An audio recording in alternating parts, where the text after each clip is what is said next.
lustre may patama kay James Reid at sa Careless Music. Mainit na usapan ngayon ang pag-alis ni Liza Soberano sa Careless, ang talent management ni James Reid. Kasabay ng isyong ito, balikan natin ang mga pahayag ni Nadine Lustre tungkol sa Careless at kung bakit siya umalis mula sa label ng kanyang dating kasintahan. Sa isang interview noon, sinabi ni Nadine, "Gusto ko sanang gumawa ng sarili kong mga proyekto. Sila ay may kanya-kanyang ginagawa at iba na rin ang mga bagay na nais kong tahakin."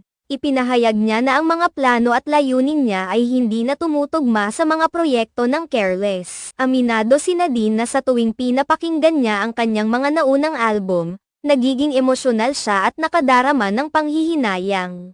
"Para bang, sayang. Dahil naisip ko na hindi ito naging magandang karanasan sa akin," pahayag niya. Mula rito, lumabas ang kanyang saloobin na hindi naging maayos ang pag-aalaga